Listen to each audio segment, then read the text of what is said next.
I'm Jan, and I got my name because I was born in the month of January. I'm a junior high school student, ardently preparing for exams. While many might dread the stressful, study-filled days leading up to the entrance exams, I actually wish they would come sooner. This is because I can work part-time in high school. My strong focus on part-time work stems from a troubled family relationship. I come from a family of 5, which includes my parents, my brother, my sister, and me. However, my parents and brother consider us sisters less than family, for one simple reason: we are girls.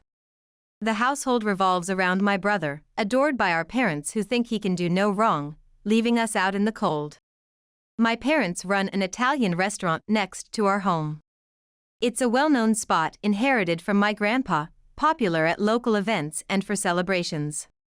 Thanks to my mom's idea to introduce a female-friendly lunch menu, the business is thriving. We talk about it as if it doesn't concern us, because we sisters have never been allowed inside.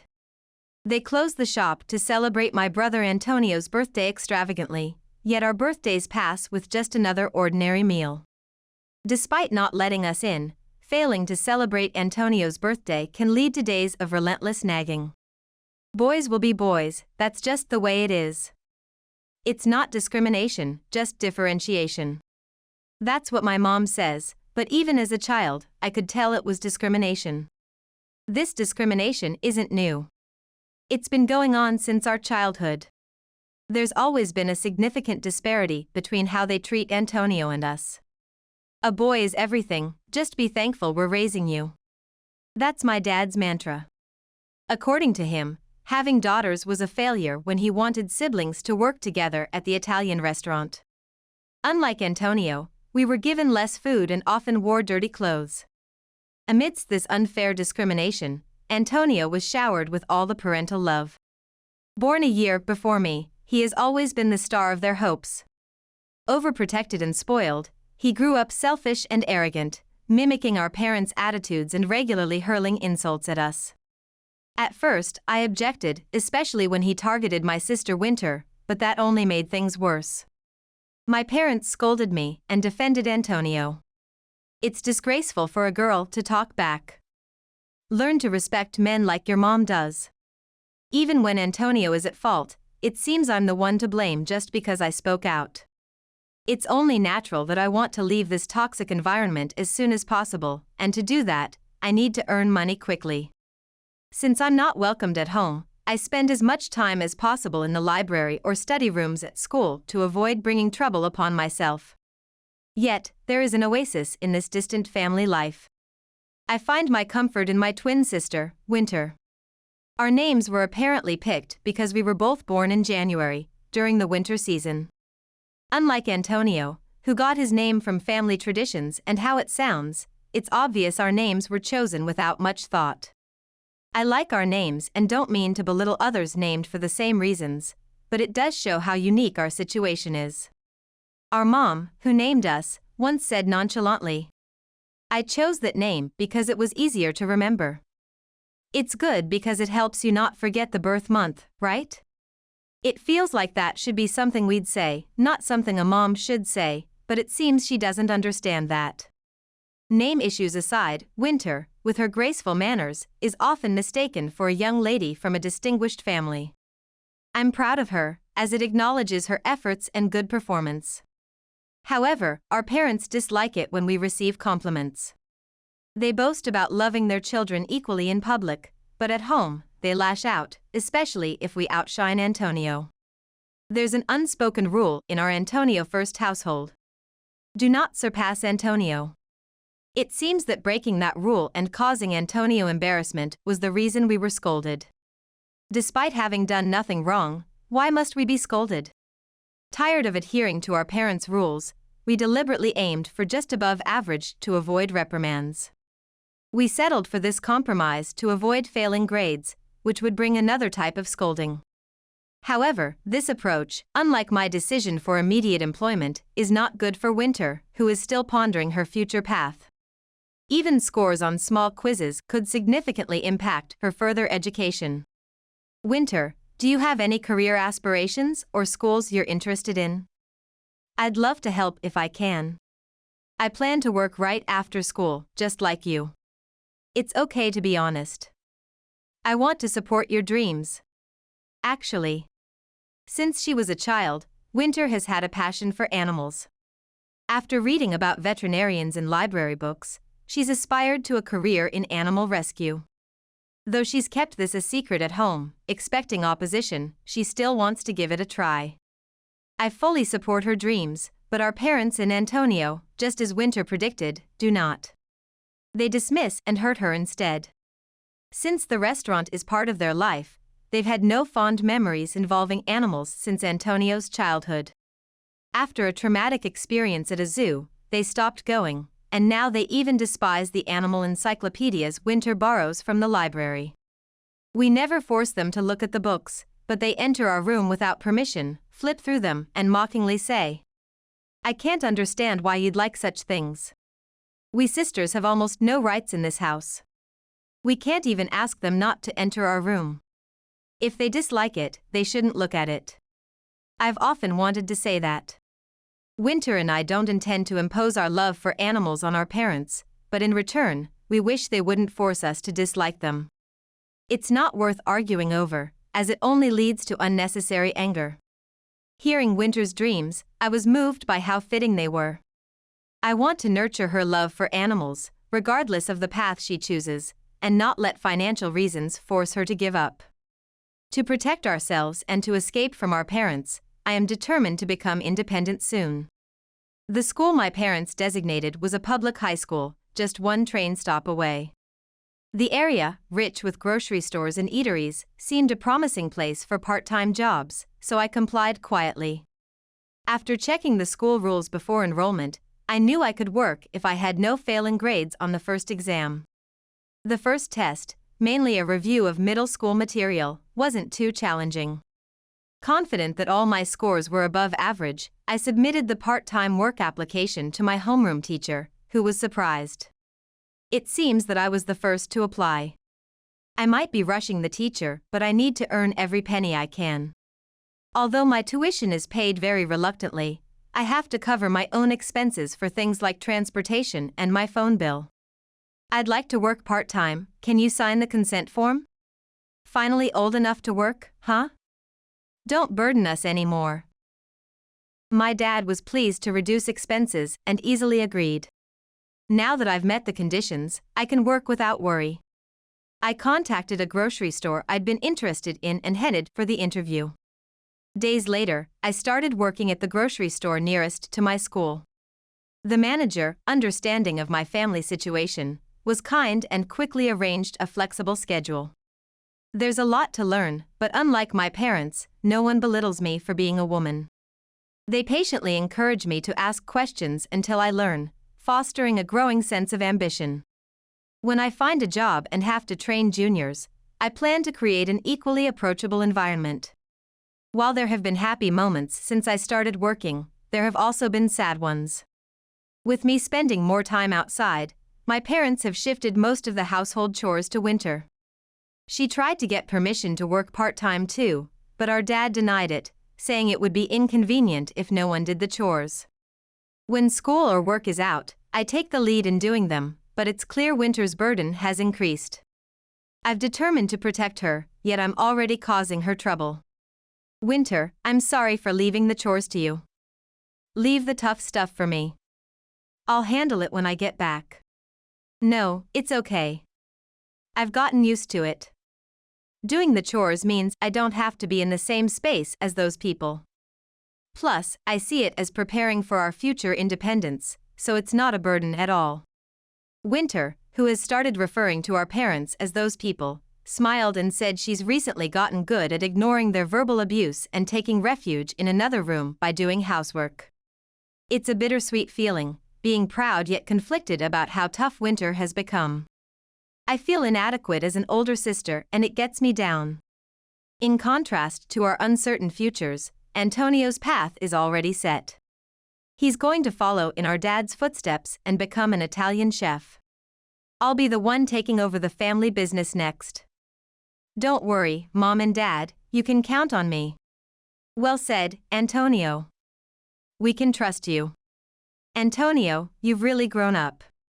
Come on, Mom, I've always been great. I'll be training at Dad's restaurant after high school, right? That's what I planned. About that, there's good news. Dad has arranged for you to be mentored by the master who helped him when he was new. Take this opportunity to learn about other shops too. Are you sure? Don't worry, Antonio. Just do as Dad taught you. Right. I guess I can do it. Thanks, Mom, I'll do my best. Listening to this while washing the dishes felt like a scene from a boring drama. Winter, who was drying the dishes next to me, had a distant look on her face as if to say, again. As usual, our parents ignored our wishes and simply said, "Move out after you graduate." Frustrated with their constant attitude, I accidentally vented at work. My parents run an Italian restaurant and they only care about my brother. My sister and I are treated like we don't exist. That's terrible, those parents of yours. No offense to other parents. It's okay, it's the truth. They told me to move out after graduation, even if I don't have my future planned.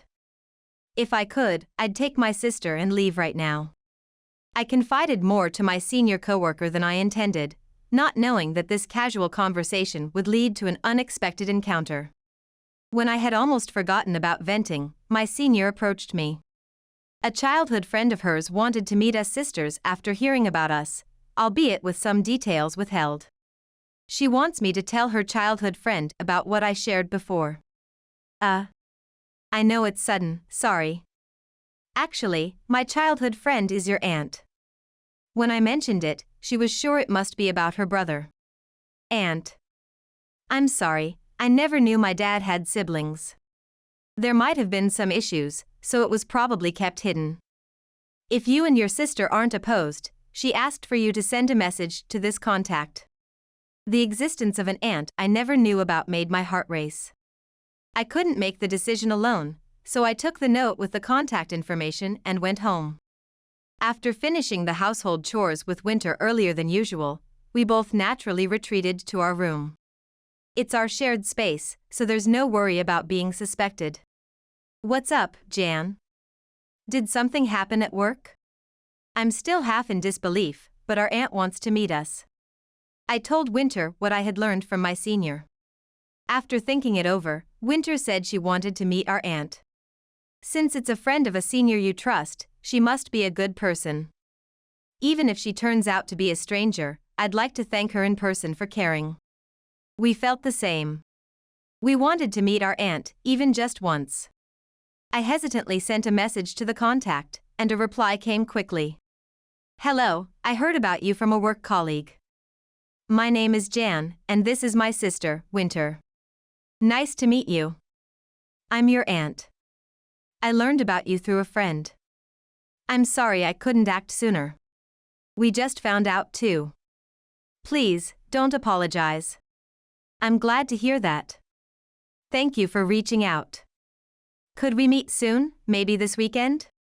The timing was perfect for us. As a reward for Antonio's hard work, our parents planned a day trip somewhere, which meant they wouldn't be around to tell us to stay home and do chores. This would allow us to meet our aunt without worry. This weekend is open for us since our parents and brother will be on a day trip. I'm free all day then too. Let's meet at a restaurant and have lunch together. The long-awaited weekend came. Our parents left early in the morning. After they were gone, we quickly completed all the chores, knowing we needed to avoid complaints upon their return. Once done, we headed to the cafe we had agreed on with our aunt. We thought we were early, but our aunt was already there, smiling. Seeing her, I thought she looked so much like Winter might when she's older. The resemblance was uncanny. With such a strong similarity, it was impossible to doubt her identity. I had always wondered whom Winter resembled since she doesn't look like our mom. It was clear now, she looked like our aunt. Winter seemed to realize this too and showed a relieved smile. We were beckoned to sit across from her, and as we took our seats, she handed us menus with a wry smile. I know it's sudden to ask to talk, and it must be nerve-wracking. Let's order something to eat first. Gratefully, we opened the menu, and the delicious-looking dishes in the photos caught our eye. Winter and I glanced at each other, wondering if we had enough money. Though we're better off financially than we were in middle school, we still couldn't afford luxuries. Just as we were about to order the cheapest item for two, our aunt began ordering more dishes. I'm a regular here and I've been trying to try every dish. Would you help me with that? Our aunt seemed to realize we were holding back and, pretending it was her own ambition, ordered enough to ensure we could eat our fill. The dishes were delicious, and her kindness filled our hearts as well. It was very tasty. Oh, to reintroduce myself, I'm Jan, the older sister. And I'm Winter, the younger sister. Thank you for taking time out of your busy schedule today. Thank you both for deciding to meet. Here's who I am, she said, handing us a business card that listed her as the president of a company. President. It's a small company, so it's not as grand as it sounds. She runs a company that provides home care and nursing services, housed in a single facility. She spoke modestly, but it was clear she was downplaying her significance. Realizing we were speaking with someone so impressive made our hearts race. Like a home helper, right? Oh, I think the name has changed recently. Yes, you know well. But I shouldn't be the only one talking. Could you tell me about your home? After sipping some coffee after the meal, we took turns talking about our parents. The gender discrimination from our childhood, the worsening disparity between siblings as we grew older. By the time we finished, our aunt was holding her head. I'm sorry, these aren't happy stories, are they? Are you feeling okay? No, I'm perfectly healthy. Thank you for your concern. When I apologized for possibly tiring her with our long stories, she strained to say not to apologize. I'm sorry for my brother and sister-in-law. I know apologizing now won't heal the wounds you sisters have suffered. But I can't feel at peace without saying sorry. Please, lift your head. We are really okay.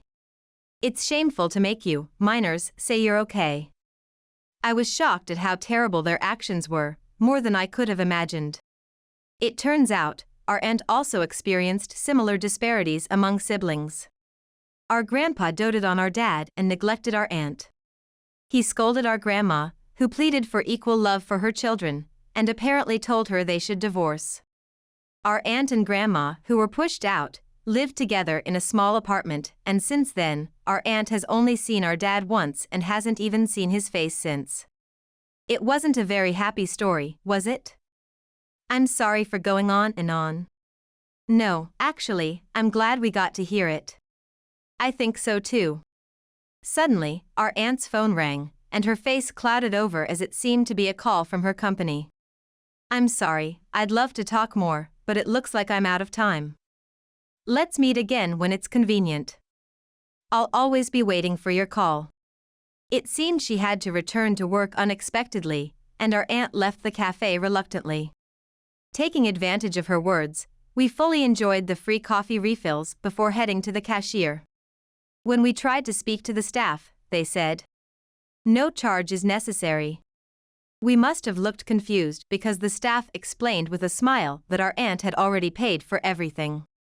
We wished we could have at least paid for our part. As we walked home, we discussed bringing a gift next time to express our thanks. Knowing we had an ally in our family made us feel incredibly supported. Let's keep our spirits up tonight, Winter and I encouraged each other as I unlocked our home. Being a president, our aunt probably doesn't have much free time. Since we couldn't meet often, we kept in touch frequently. When I reported that we had advanced to the third year of high school, she sent us a gift card for books as a gift through a messaging app. Instead of a physical card, a QR code was sent which could be scanned at the cashier for payment. We both had our eyes on some books, so Winter and I were really glad to make use of it. As we graduated from high school, Antonio, who had graduated with us, began his training under our dad. It seemed he had pleaded to review our dad's teachings before learning from the master, but truthfully, he was probably scared of the new mentor. His pale face gave away his fear, despite his claims to the contrary. When I silently stared at him, his eyes darted away, proving my point. Perhaps annoyed that I saw through his lie, he said. I made sure you could stay at home a bit longer, be grateful. Once I start training seriously at the master's shop, you'll probably be kicked out. Poor things. To me, used to his verbal abuse, such words hardly seemed abusive anymore. In fact, I was almost thankful he gave us advance notice. We started preparing to leave the house right after graduation. There was no lack of preparation, we made sure everything was meticulously planned. A year passed quickly, and we were able to graduate from high school. Antonio, as he had said, started his serious training in April. Naturally, our parents didn't attend the graduation ceremony, but it was much better than having them come and complain. What awaited us at home was a farewell party held by our parents.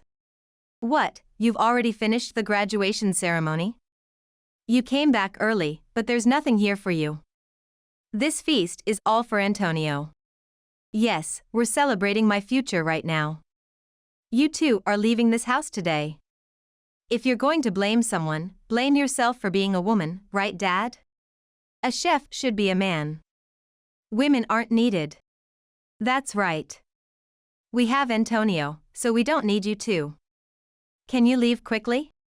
Grinning at our parents' smiling faces, Winter and I spoke in turn. Got it. Winter, it seems like we're not needed. Thank you for everything up to now. We'll gladly leave as the unwanted sisters. Perhaps disappointed by our unexpected response, our parents stood agape as we grabbed our packed bags and left the house. We placed both house keys in the mailbox, intending never to enter again. We're free now.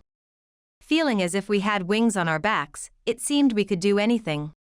Winter and I jubilantly hopped into a taxi she had called, and we gave the driver our aunt's address. We had informed her beforehand that we would likely be kicked out today. She had said we could stay at her place as a refuge. Aunt said she's cutting work short to come home. I wonder if we made her leave work. I feel a bit bad about it. As we worried about interrupting her work, the taxi slowly came to a stop. The house looked more like a mansion than a home. We asked the driver to confirm the address, and it was indeed the one our aunt had given us. Realizing just how impressive our aunt was, we rang the bell at the large gate and soon heard her voice. Even though we had just contacted her earlier, it seems she had already returned home. Welcome to my home, and congratulations on your high school graduation. She was the first to congratulate us, making us wonder if she was psychic for giving us the words we needed when we needed them. Sorry for coming so suddenly. Is your work okay? Oh, it's fine. I had to go back last time because of a partnership issue, but my employees are all very capable. Come on in. We followed our aunt inside, marveling at how plush the slippers felt compared to any we had ever worn. I was nervous about possibly soiling them. Before lunch, there's a room I want you to see. She led us down a hall to a cozy-looking room with elegant furniture, a closet, a large desk, and a bookshelf. As we looked around, our aunt smiled fondly at us. Sorry for staring. It's just so beautiful. Don't apologize. I wanted you to see it. Typical twins, your movements are so synchronized, it's adorable. There's another similar room next door, please use them both as you like. As casually as if announcing the weather, our aunt dropped this incredible news. Having heard through me what Antonio had said, she had prepared these rooms with furniture so we could live there anytime we needed. You can stay here until you find a new home, or as long as you like. I get lonely living alone, so I'd be happy for the company. I appreciate her words about staying as long as we need, but it makes me question if it's right to depend on you so much. For the time being, I convinced myself that we would stay until we found a place for us sisters to live, and so we began our life with our aunt. A month has passed since we started living in our aunt's house. I, with no clear path yet, continued my part-time job at the grocery store, while Winter was studying at the library preparing for university entrance exams. We had finally managed to save enough money for the entrance fees, and I told her to use it if she found a place she wanted to apply to. Ideally, we would have prepared earlier, but various expenses had piled up, and it had taken this long. I'm sorry it took so long, Winter. Go ahead and pursue your dreams. Thank you, Jan. I'll do my best. Seeing Winter express her joy with her whole body made me feel like all our hardships were worth it. It was worth taking on as many shifts as possible up to the limit allowed for high school students. No matter how many times I had to start over in life, I would save for Winter's sake. To me, that's the right way to use money. However, some people spend money for unbelievable reasons. I learned this when our dad showed up at our aunt's house, barging in early in the morning, shouting without concern for disturbing the neighbors. Rubbing sleep from my eyes, I listened as our aunt, clearly annoyed, urged him to go home. A grown man should consider the time. Please, go home. You must be here, right? Hey, come out. Father seemed surprised that we had left so abruptly. He hadn't realized we wouldn't come back. He had hired a detective to find us. Winter also came out, and as we moved towards the entrance, Dad's face turned red as he started yelling again. Did you kidnap my daughters? Kidnapping someone's daughters, I'll call the police. Glancing through the window that leads to the yard, I saw neighbors gathered outside, drawn by Dad's voice. Father was trying to frame our aunt as a criminal, playing the role of a caring dad who came to rescue his daughters. Believing that the onlookers were on his side, he made a smug face, which was painful to watch. I couldn't stand to see our beloved aunt portrayed as a villain, even in an act. We tried to step between our aunt and Dad, but our aunt stopped us with a look. With a deep, heavy sigh, our aunt raised her voice, matching his intensity. My daughters? After treating them less than family, treating them like servants, what are you thinking? It seems you're not aware of what you've done to these girls, so let me tell you. It's outright abuse I tell you. Sure, they can be considered adults at 18, but kicking them outright after they finish school is just harsh. In that instant, the gaze from outside turned cold towards Dad. From a dad who came to save his daughters, he became known as the worst dad who came to retrieve daughters he treated like servants. Hey, don't shout so loud. The police thing was just a light joke, you know that, right? We haven't seen each other in a while, let's calm down and talk. I've been calm from the start. If you think we need the police, I'm happy to call them. Father lost the momentum he had when he arrived. Realizing he was at a disadvantage, he started making excuses using us as his shield. They suddenly disappeared. I thought they might have been involved in some incident. I got carried away. You're just like your dad. Especially the part where you make excuses when you're cornered. What did you say?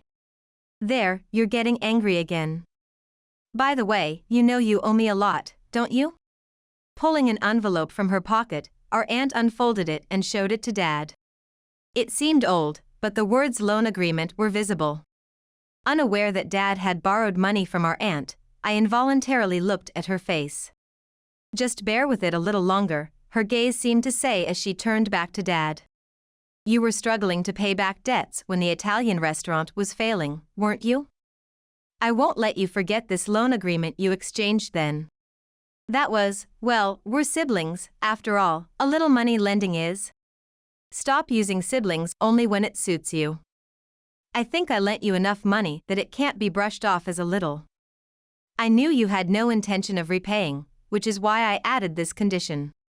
The loan agreement stated, if Dad fails to repay, he must fulfill one request from the aunt. Father's face turned pale at the thought of her request. Don't tell me you plan to take over the Italian restaurant. Don't be silly, I have no interest in the shop. My wish is for you to let these sisters go and stay out of their lives. What?